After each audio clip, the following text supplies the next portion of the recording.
साथियों सभी को अभिवादन।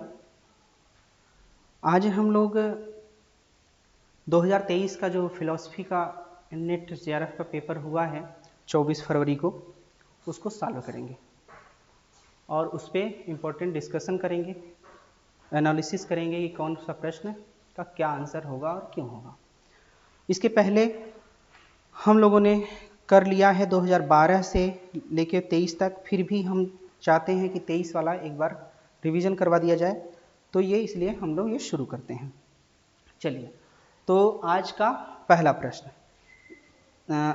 जब हम पढ़ा रहे थे तो काफ़ी बच्चों ने कहा कि सर यूट्यूब पे भी दे दिया जाए तो क्लास बेहतर होगी, इसलिए हमारा कोई अपना वो नहीं था मन, लेकिन ये है कि सभी के अनुमोदन से, रिक्वेस्ट से ये क्लास शुरू की जा रही है। अब ये अंजाम इसका कहाँ तक पहुँचता है वो आप बताएंगे। चलिए शुरू करते हैं क्लास आज। फर्स्ट क्वेश्चन है, according to the Charvaka water flows downward because of. Charvaka दर्शन के अनुसार पानी नीचे की ओर बहता है, पानी नीचे की ओर बहता है। चार्वाक दर्शन के अनुसार ऐसा क्यों होता है, ये प्रश्न है। तो इसका सही आंसर होगा the nature of water. The nature of water, पानी का स्वभाव है, पानी की प्रकृति है। चार्वाक दर्शन स्वभाववादी है, तो इसलिए इसका आंसर होगा फोर्थ। आज डिजिटल बोर्ड पर पहली क्लास है, तो देखते हैं कि क्या रहता है इसका रिस्पॉन्स। चलिए, तो इसका हो जाएगा पानी का स्वभाव, ये सभी आप लोग जानते हैं, the nature of water. Okay, second question है, according to which school smriti is a pramana. किस संप्रदाय के अनुसार स्मृति एक प्रमाण के रूप में मान्य है। देखिए, इसका आंसर है जैन। अब बहुत से मित्रों को यह प्रॉब्लम हो सकती है कि जैन क्यों होगा, जैन क्यों होगा, तो हम आपको बताना कि जैन अभी क्यों होगा। देखिए, जैन के संदर्भ में हम कुछ और भी बातें अभी समझेंगे। देखिए, एक तो होता है कि परोक्ष ज्ञान, एक होता है अपरोक्ष ज्ञान जैन दर्शन में। तो जो परोक्ष ज्ञान होता है, देखिए जो परोक्ष ज्ञान है, परोक्ष मीन्स होता है अप्रत्यक्ष। परोक्ष ज्ञान, परोक्ष ज्ञान के बारे में किसी किताब में लिखा है कि 2 प्रकार है और किसी किताब में लिखा है कि 5 प्रकार है। तो ये चक्कर क्या है ना, तो इसको हम लोग देखेंगे। तो देखिए, एक है उमा स्वामी की एक किताब है। ये पूछा भी जाता है कि उमा स्वामी की किताब तत्वार्थ सूत्र, उमा स्वामी की किताब है तत्वार्थ सूत्र या तत्वार्थ अधिगम सूत्र, उमा स्वामी है। तो उमा स्वामी कहते हैं कि परोक्ष ज्ञान 2 प्रकार का होता है, एक होता है मति, एक होता है श्रुति। एक होता है मति ज्ञान और एक होता है श्रुति ज्ञान। तो ये इनके अकॉर्डिंग हो गया, है ना। कुछ लोग और हैं, जैसे कौन से हैं, हेमचंद्र की किताब का नाम पूछा गया है, लिख लीजिए, इंपॉर्टेंट है, आ सकता है, प्रमाण मीमांसा। जैन की प्रमाण मीमांसा जैन दार्शनिक हैं हेमचंद्र, इनकी किताब का नाम है। हेमचंद्र हो गए और हरिभद्र हो गए। हरिभद्र की किताब का नाम है षड दर्शन समुच्चय और एक षड दर्शन समुच्चय, ये लिख लीजिए। और एक है गुण रत्न, ये लोग कहते हैं, एक है गुण रत्न, ये लोग कहते हैं कि परोक्ष का 5 प्रकार है। वो कौन कौन सा है, यहां पर लिख देते हैं। एक है स्मृति, पहला है स्मृति, प्रतिभिज्ञान, रिकॉग्निशन, प्रत्यभिज्ञा, स्मृति, प्रतिभिज्ञा। तीसरा है तर्क, आर्ग्यूमेंट, तर्क, अनुमान को इन्फरेंस, अनुमान, और आगम में शब्द, आगम को शब्द कहते हैं, टेस्टिमोनी कहते हैं। तो ये 5 प्रकार बताते हैं, ये तीनों लोग परोक्ष ज्ञान के 5 प्रकार बताते हैं। अब देखिए, स्मृति को जो परोक्ष ज्ञान है, तो ये स्मृति प्रमा है, मतलब ज्ञान इससे होता है। तो स्मृति को परोक्ष ज्ञान के रूप में अगर सही पूछे कौन मानता है जैन दर्शन में, तो हेमचंद्र, हरिभद्र, गुणरत्न, है ना। तो ये स्मृति, प्रतिभिज्ञा, तर्क, अनुमान, आगम, ये 3 है। तो इतनी सी बातें हम लोगों ने इसमें देख ली। कुछ और है, अब ये भी पूछ सकता है कि स्मृति एक प्रमाण के रूप में, ये पूछ सकता है तर्क को प्रमाण के रूप में ना, प्रतिभिज्ञा को प्रमाण के रूप में कौन मानता है। अच्छा, जैन दर्शन में जो बाकी जगह है, यहां पे क्या है, परोक्ष को कहते हैं, जनरल वे में कहते हैं, परोक्ष को इनडायरेक्ट कहते हैं, इनडायरेक्ट अप्रत्यक्ष कहते हैं, इनडायरेक्ट। लेकिन जैन दर्शन में थोड़ा सा अर्थ चेंज हो जाता है। जैन दार्शनिकों के अनुसार अगर आप पूछेंगे कि प्रत्यक्ष ज्ञान किसका, कौन कौन सा है, प्रत्यक्ष में कौन कौन से आते हैं, तो जैन लोग कहेंगे प्रत्यक्ष में अवधि, मनः पर्याय और केवल। अवधि, मनः पर्याय और केवल। अवधि भूत सूक्ष्म दूरस्थ का ज्ञान है, मतलब इसमें समय की बाधा नहीं होती, इसलिए अवधि कहा गया अवधि। मनः पर्याय मतलब दूसरे के विचारों का ज्ञान, मनः पर्याय।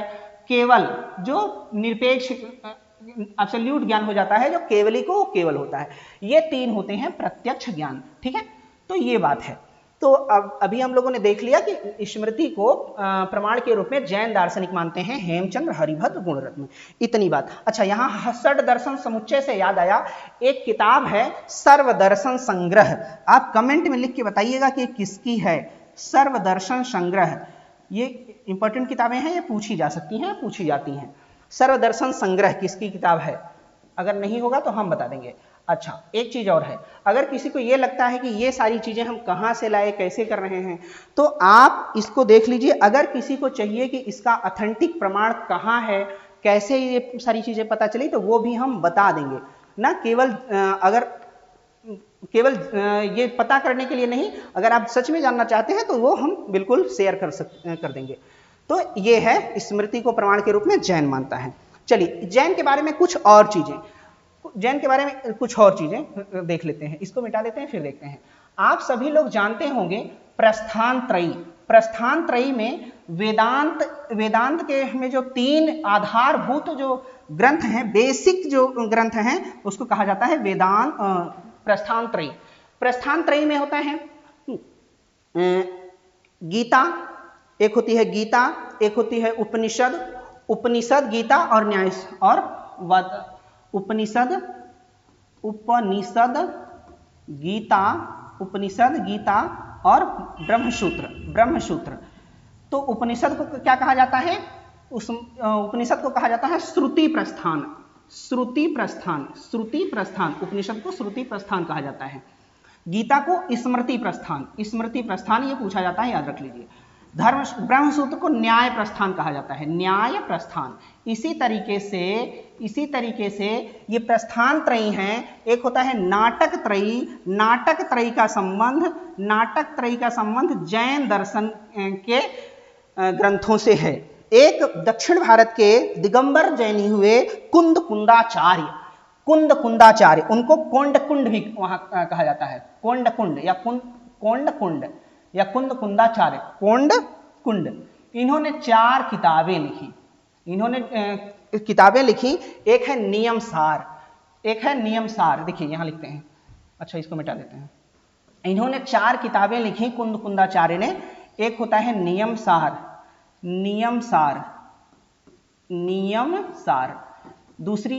दूसरी का नाम है पंचास्तिकाय सार।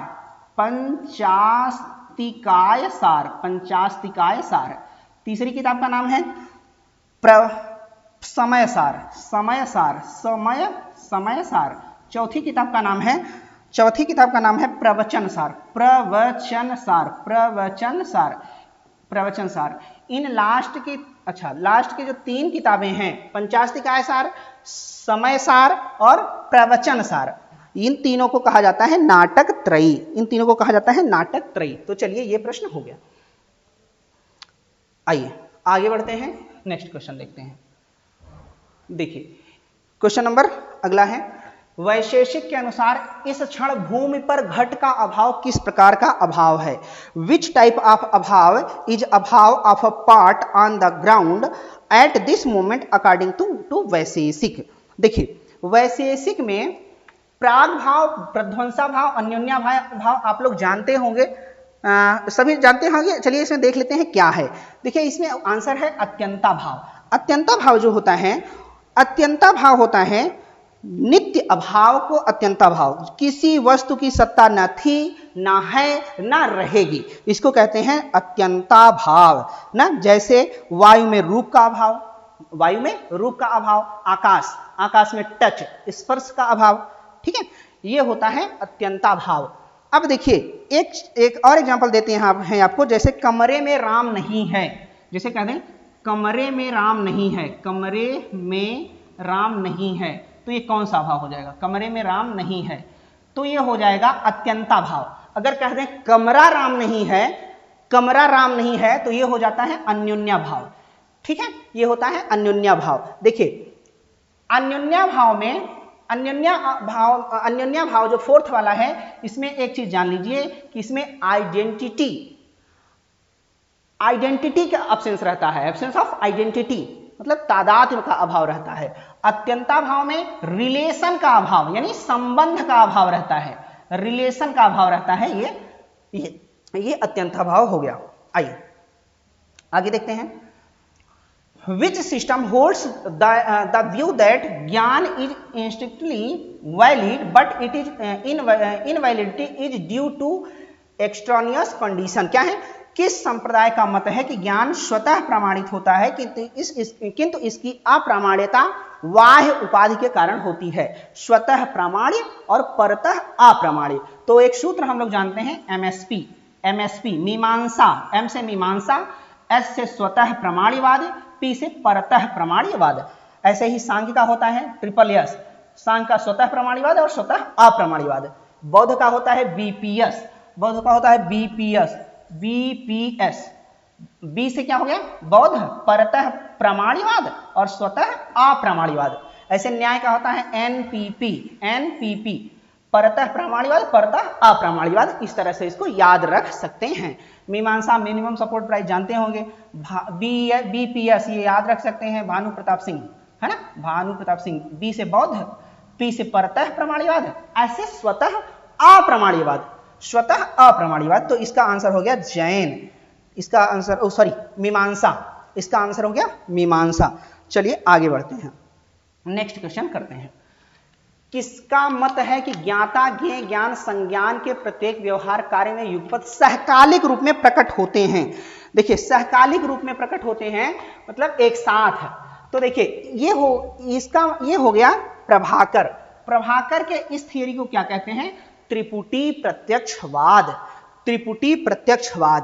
त्रिपुटी प्रत्यक्षवाद में क्या होता है कि रिवील्ड होता है क्या? ज्ञाता ज्ञेय ज्ञान, नोअर, नोन एंड नॉलेज, तीनों रिवील्ड हो जाता है। यह होता है प्रभाकर का त्रिपुटी प्रत्यक्षवाद। कुमारिल का जो होता है ज्ञाततावाद में क्या होता है? ओनली नोन, केवल ज्ञेय प्रकाशित होता है, केवल ज्ञेय प्रकाशित होता है। त्रिपुटी प्रत्यक्षवाद में तीनों प्रकाशित होते हैं, तीनों रिवील्ड होते हैं। यह हो गया इन दोनों का। अच्छा एक चीज और देखते हैं कि ये प्रभाकर ज्ञान को स्वप्रकाश मानते हैं। प्रभाकर ज्ञान को क्या मानते हैं? स्वप्रकाश मानते हैं, स्वप्रकाश मानते हैं। कुमारिल का क्या मानते हैं? ये स्वप्रकाश नहीं मानते, कुमारिल मानते हैं अर्थ प्रकाश। कुमारिल ज्ञान को क्या मानते हैं? अर्थ प्रकाश। कुमारिल मानते हैं ज्ञान को अर्थ प्रकाश। एक चीज और, कुमारिल ज्ञान को क्रिया कहते हैं, एक्ट कहते हैं, व्यापार कहते हैं। ज्ञान को क्रिया कहते हैं, एक्ट कहते हैं या व्यापार कहते हैं। कुमारिल ज्ञान को क्रिया कहते हैं, एक्ट कहते हैं, व्यापार मतलब एक ही बात है। चलिए एक चीज और लिख लीजिए, प्रभाकर और कुमारिल में कुछ डिफरेंट है। प्रभाकर 8 पदार्थ मानते हैं, कुमारिल 5 पदार्थ मानते हैं। प्रभाकर 8 पदार्थ मानते हैं, ये हो गया पदार्थ। और दूसरा क्या है? प्रभाकर 9 द्रव्य मानते हैं, कुमारिल 11 द्रव्य मानते हैं, द्रव्य। और गुण, प्रभाकर 21 गुण मानते हैं, 21, और कुमारिल 24 गुण मानते हैं, 24 गुण कुमारिल मानते हैं। तो ये हो गया। अब आइए आगे देखते हैं, नेक्स्ट क्वेश्चन करते हैं। अगला वाला क्या है? न्याय दर्शन के अनुसार किस माध्यम से हम किसी कलम एवं इसके रंग के मध्य संबंध, ये कलम है और उसका रंग है, कलम है और उसका रंग है, ये होता है विशेषणता, ये होती है विशेषणता। ठीक है, कलम और उसका रंग किसके माध्यम से जानते हैं? विशेषणता के माध्यम से जानते हैं। ठीक है, देखिए जब हम लोग क्लास कर रहे थे तो उसमें कुछ कुछ इंपॉर्टेंट बीच बीच में क्लास भी करते थे, जो जिसको जब प्रॉब्लम होती थी तो उसमें हम लोग सन्निकर्ष वाला भी किए थे। आप भी थोड़ा सा देख लीजिए कि एक होता है संयोग, संयोग में घट ज्ञान होता है, संयोग में घट ज्ञान होता है। दूसरा होता है दूसरा क्या होता है? संयुक्त समवाय, संयुक्त समवाय में घटत्व का ज्ञान होता है, गोत्व का ज्ञान होता है, आया हुआ प्रश्न है संयुक्त समवाय। तीसरा होता है संयुक्त समवेत समवाय, संयुक्त समवेत समवाय में घट रूपत्व का ज्ञान होता है, घट रूपत्व का ज्ञान होता है। अगला है समवाय, समवाय में शब्द का ज्ञान होता है, शब्द शब्द का ज्ञान होता है। अगला है समवेत ये शब्द समवेत समवाय, समवेत समवाय में किसका ज्ञान होता है? शब्दत्व का ज्ञान होता है, शब्दत्व का ज्ञान होता है। ऐसे ही विशेषणता में अभाव का ज्ञान होता है, अभाव का भी ज्ञान होता है। और रंग वगैरह पूछे, देखिए रूप पूछे, घट रूप, तो संयुक्त समवाय हुआ। यहाँ घट रूप पूछे तो संयुक्त समवाय, अगर कोई रंग कह दे रंग ना तो हो जाता है विशेषणता। चलिए इसका फोर्थ वाला आंसर हो गया। कोई प्रॉब्लम हो तो आप कमेंट करके पूछ लीजिएगा या फिर टेलीग्राम पे मैसेज भी कर सकते हैं। चलिए आगे देखते हैं नेक्स्ट क्वेश्चन। अगला क्वेश्चन है, देखिए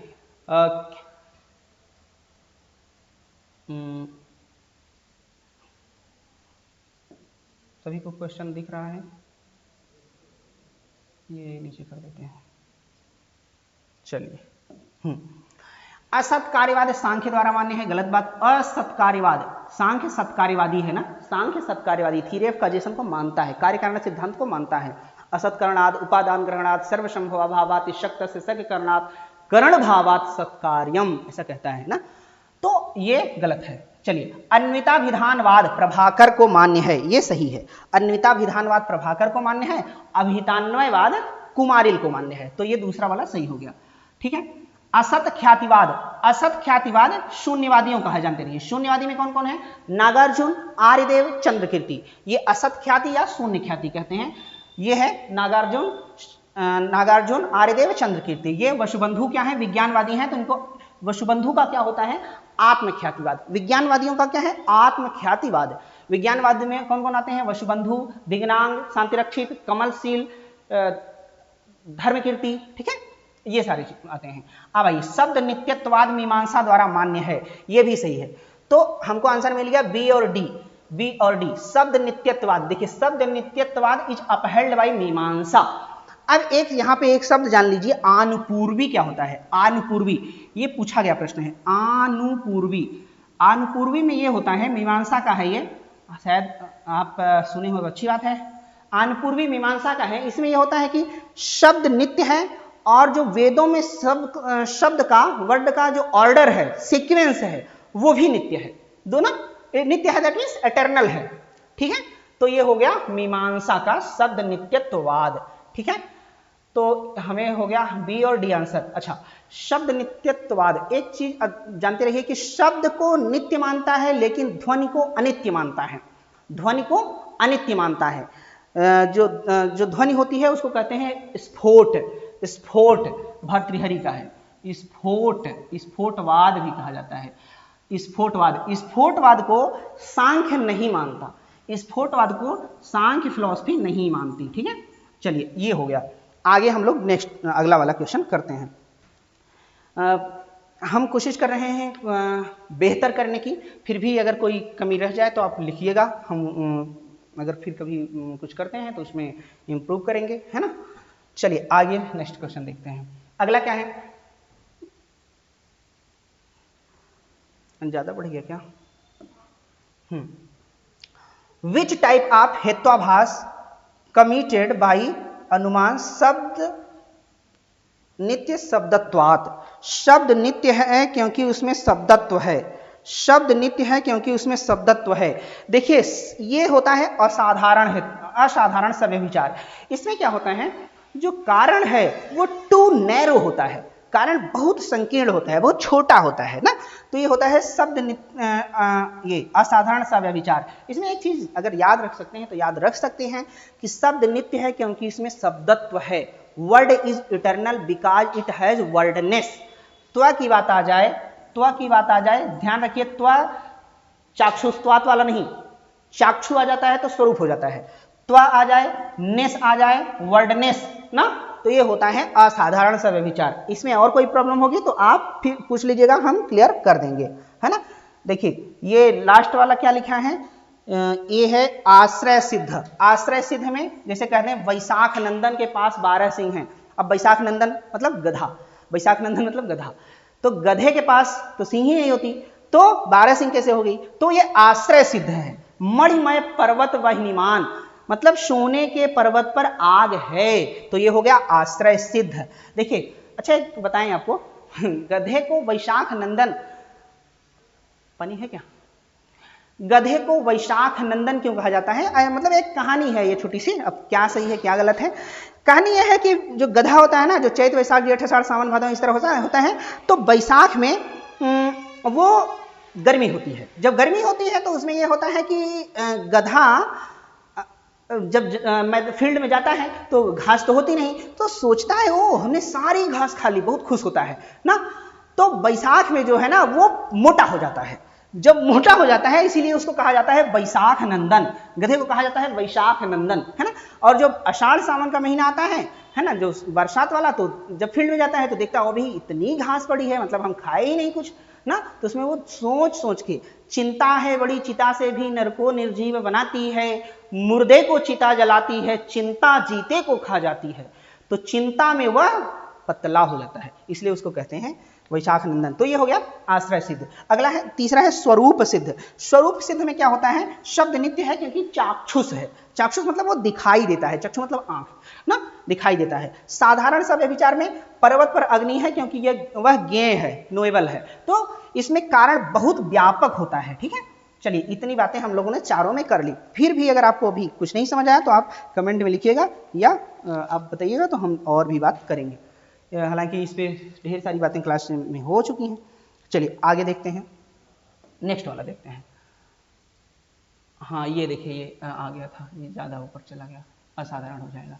अगला क्वेश्चन करते हैं, पतंजलि के योग में क्लेश का प्रकार नहीं है ना, क्लेश का प्रकार नहीं है। देखिए अविद्या अस्मिता राग द्वेष अभिनिवेश, अविद्या अस्मिता राग द्वेष अभिनिवेश, ये सब क्लेश हैं, पंच क्लेश हैं। अच्छा पांचों में क्या होता है वो आप जरूर से याद कर लीजिए। अब निद्रा किसका पार्ट है, निद्रा किसका पार्ट है, प्रमाण विपर्यय विकल्प निद्रा स्मृति, चित्त वृत्ति है ना, प्रमाण विपर्यय विकल्प निद्रा स्मृति, प्रमाण विपर्यय विकल्प निद्रा स्मृति, ये होता है ये निद्रा का चित्त वृत्तियां हैं। चित्त भूमियों में क्या होता है, चित्त मूढ़ विचित्त एकाग्र निरुद्ध, चित्त मूढ़ विचित्त एकाग्र निरुद्ध। Thank you.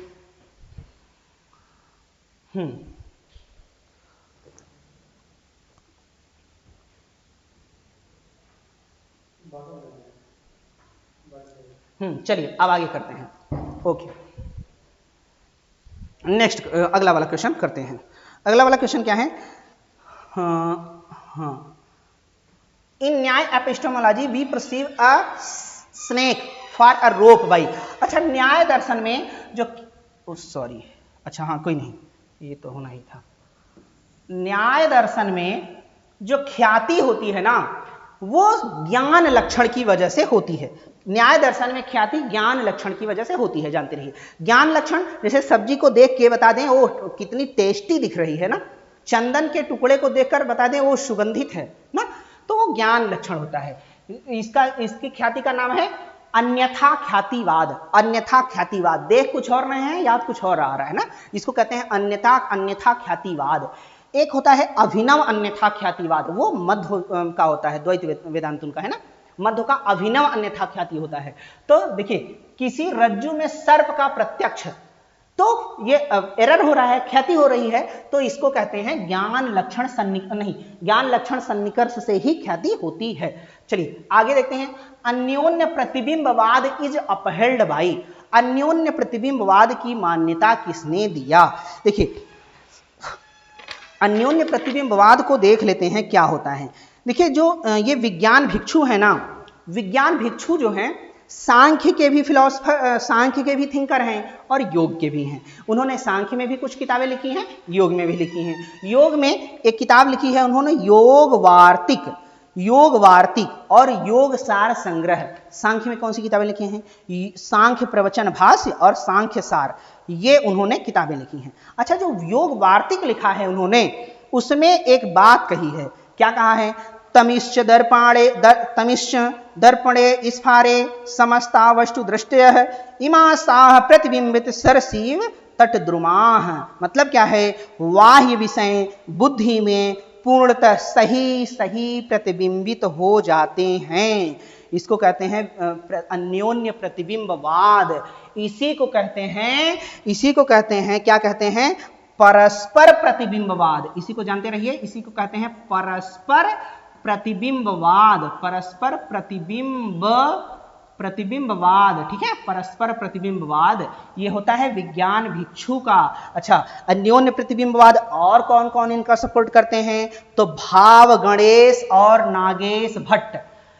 भाव गणेश एक फिलोसफर हैं, भाव गणेश और नागेश भट्ट, ये लोग भी अन्योन्य प्रतिबिंबवाद का समर्थन करते हैं। अच्छा, एक चीज बताइए, प्रतिबिंबवाद क्या होता है? और चलिए पहले इसको पूरा कर लेते हैं। ये विज्ञान भिक्षु सांख्य दर्शन के अंतिम आचार्य माने जाते हैं। सांख्य दर्शन 16वीं शताब्दी में हुए थे ना, 16th सेंचुरी में। तो क्या इनके टाइम पे सांख्य दर्शन का अध्ययन अध्यापन पढ़ना पढ़ाना कम हो गया था। इन्होंने सांख्य दर्शन को कालार्क भक्षित कह दिया। सांख्य दर्शन को क्या कहा? कालार्क भक्षित। मतलब क्या है कि सांख्य दर्शन काल का ग्रास हो गया है, मतलब वो टाइम के अकॉर्डिंग खत्म होता जा रहा है। ठीक है, तो ये विज्ञान भिक्षु सांख्य दर्शन को कहते हैं कालार्क भक्षित। ठीक है। अच्छा, जब हम लोग क्लास करते थे तो उसमें हिंदी और इंग्लिश दोनों करते थे, तो हालांकि ये तो सच है कि तो अभी क्या है कि पहली क्लास डिजिटल बोर्ड पे है, तो थोड़ा सा इंग्लिश के वर्ड नहीं कर पा रहे हैं ना, तो कोई वर्ड न समझ आए तो आप बेशक पूछ लीजिएगा, हम लोग कोशिश करेंगे उसको समझने। वाचस्पति मिश्र को देख लेते हैं। वाचस्पति मिश्र का है प्रतिबिंबवाद। वाचस्पति मिश्र का है प्रतिबिंबवाद। किस किताब में है, कहाँ है, किस पेज पर है? अगर किसी को चाहिए तो ये भी बता देंगे। प्रतिबिंबवाद वाचस्पति मिश्र का है। कोई पूछे कि वाचस्पति मिश्र किस दर्शन के हैं, तो जानिए कि वाचस्पति मिश्र को एक चीज पहले, वाचस्पति मिश्र को सर्वतंत्र स्वतंत्र कहा जाता है। वाचस्पति मिश्र को सर्वतंत्र स्वतंत्र कहा जाता है। सर्वतंत्र स्वतंत्र, इसका मतलब क्या है कि ये किसी फिलॉसफी में बंधे हुए नहीं हैं। वैशेषिक को छोड़ के इन्होंने जो षड दर्शन है, बाकी के 5 पर कोई न कोई अपनी छाप, अपनी इमेज छोड़ी है, कुछ न कुछ इन्होंने लिखा है। और जब ये न्याय पर लिखते हैं तो ये नैयायिक हो जाते हैं, अद्वैत वेदांत पर लिखते हैं तो ये वेदांती हो जाते हैं। तो इनके संबंध में एकदम से कुछ नहीं कहा जा सकता ना। तो ये है वाचस्पति मिश्र, इनको कहा जाता है सर्वतंत्र स्वतंत्र। ठीक है। ईश्वर कृष्ण की सांख्य कार्य के आप जानते हैं, कपिल सांख्य दर्शन के फाउंडर माने जाते हैं। चलिए आगे देखते हैं, अगला क्वेश्चन देखते हैं। अगला क्वेश्चन क्या है कि न्याय ज्ञान मीमांसा के अनुसार कौन एक ज्ञान का असमवायी कारण है? देखिए, by which sense organ do we perceive अच्छा ये वाला क्वेश्चन है। By do we perceive external substance, बाह्य वस्तुओं को, सुनिए, बाह्य वस्तुओं को कैसे जानते हैं? तो विजुअल और टेक्चुअल, मतलब विजुअल मतलब देखकर और स्पर्श करके। बाह्य वस्तुओं को कैसे जानते हैं? चक्षु इंद्रिय से और स्पर्श इंद्रिय से। ठीक है। और ये क्या है? External substance. इंटरनल को कैसे जानते हैं? मन को ना, इंटरनल सेंस ऑर्गन मन होता है। चलिए, तो इसका आंसर है third will be correct. Third answer इसका होगा। आगे नेक्स्ट करते हैं, अगला वाला क्वेश्चन करते हैं। ये चला आया, देखिए अगला वाला, देखिए ये थर्ड हो जाएगा ना। ये हाँ सही हो गया, इसका थर्ड हो जाएगा। आगे देखते हैं, न्याय ज्ञान मीमांसा में कौन सा एक ज्ञान का असमवायी कारण है? असमवायी, देखिए जो समवायी नहीं होता वो होता है असमवायी। समवायी मतलब होता है मटेरियल काज, असमवायी मतलब होता है नॉन मटेरियल ना, नॉन मटेरियल। तो असमवायी कारण में एक चीज हम लोग बार बार हम क्लास में बताए हैं कि जब संयोग आ जाए तो समवायी कारण असमवायी कारण खुद लगा दिया करिए, लेकिन यहाँ तो संयोग इसमें भी है, इसमें भी है, इसमें भी है। तो देखिए ज्ञान कब उत्पन्न होता है? इंद्रिय का मन से संयोग। इंद्रिय का मन से जब संयोग होता है ना, इंद्रिय का मन से जब संयोग होता है तब ज्ञान होता है। तो ये होता है तीसरा इंद्रिय मन संयोग। ये क्वेश्चन पीवाईक्यू मतलब पुराने पेपर में आ चुका है, वहां इसका लिखा था त्वमन संयोग, वहां पे लिखा था त्वमन संयोग, त्वमन संयोग। तो ये तीसरा इसका आंसर होगा।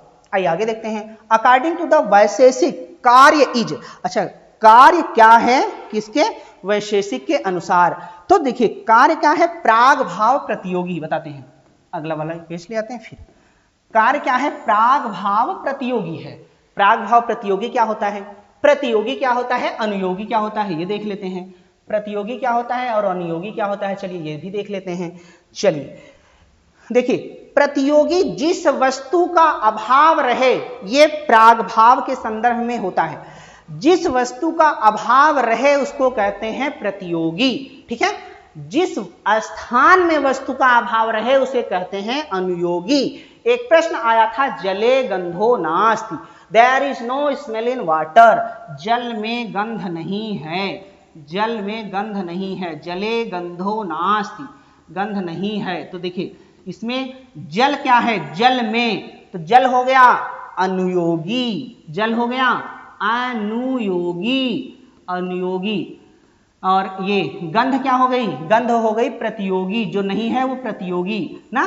तो जैसे मिट्टी में घड़ा, मिट्टी में घड़ा नहीं ना, गीली मिट्टी में घड़ा नहीं है, तो घड़ा क्या है? प्रतियोगी। तो कार्य क्या है? प्राग भाव प्रतियोगी है। प्राग भाव इसलिए कि प्राग भाव के सेंस में ये बात कही जाती है, ठीक है। इतनी बातें हो गई। आइए आगे देखते हैं। आगे देखते हैं क्या है? Which among the following runs under the guidance of Rita. क्या है? रित, हाँ क्या है? रित के निर्देशन के अंतर्गत संचालित होता है। रित के निर्देशन के अंतर्गत क्या संचालित होता है? तो देखिए नैसर्गिक घटनाओं का पथ, कोर्सेज ऑफ नेचुरल फिनोमेना, सही बात है। Alternation of day and night, दिन और रात का होना, सही बात है। डोमेन ऑफ ह्यूमन बिहेवियर, मनुष्य का व्यवहार, ये भी सही बात है। रेगुलर मूवमेंट ऑफ रिवर्स, नदियों का नियमित संचलन, चारों हो जाएगा। तीसरे ऑप्शन में आपको प्रॉब्लम हो सकती है। एक बार 2019 में प्रश्न आया हुआ है कि मनुष्य की एथिक्स, मनुष्य ह्यूमन एथिक्स ये रित में आता है कि नहीं? तो ह्यूमन एथिक्स नहीं आता। ह्यूमन एथिक्स और ह्यूमन बिहेवियर में अंतर होता है ना। ह्यूमन बिहेवियर ये होता है कि आग से जल जाएंगे तो जलेंगे, सब जलेंगे, ये ह्यूमन बिहेवियर है। इथिक्स तो सबका अपना अपना अलग अलग होता है। तो इसका चौथा आंसर हो जाएगा। चलिए तो ये फोर्थ वाला आंसर होगा। आगे बढ़ते हैं। कितने मिनट हो गए? आधे घंटे से ऊपर। कितने क्वेश्चन हो गए हैं देखते हैं। क्वेश्चन, अरे अभी बहुत कम क्वेश्चन हो पाए। तो 2 पार्ट में कर दें क्या, या फिर ये क्वेश्चन हो गया, बता रहे हैं 15 क्वेश्चन हुए हैं, 1 घंटा कर लेते हैं।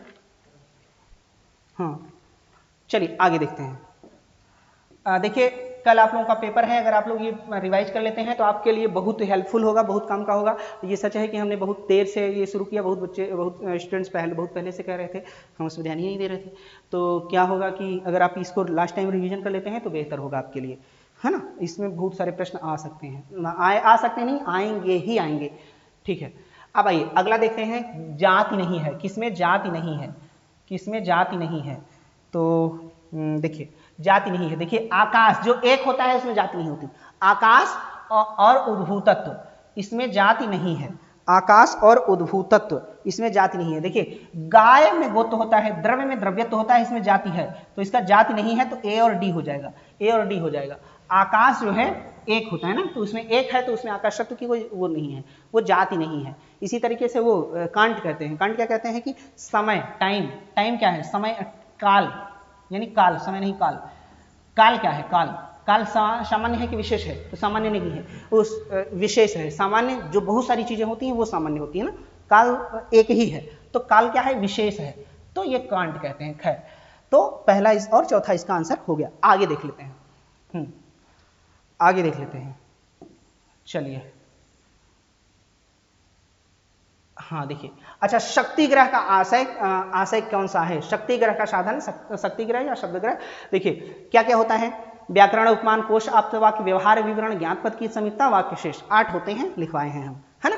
तो कौन कौन सा है? आप्त वाक्य और वृद्ध व्यवहार। आप्त वाक्य और वृद्ध व्यवहार इसका आंसर हो जाएगा। आप्त वाक्य और वृद्ध व्यवहार। तात्पर्य क्या है? अर्थ ग्रह का साधन है। तर्क क्या है? व्याप्ति ग्रह का साधन है। ये व्याप्ति ग्रह का साधन है। आंसर क्या हो जाएगा?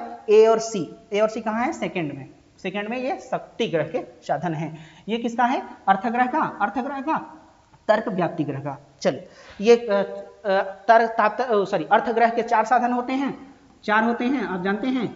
और व्याप्ति ग्रह के कहीं कहीं 7, कहीं कहीं 6 माना जाता है। 7 6 इसलिए माना जाता है, अन्वय व्यतिरिक्त को एक करके मिला दिया जाता है, इसलिए। चलिए, आप नहीं जानते होंगे तो बताइए।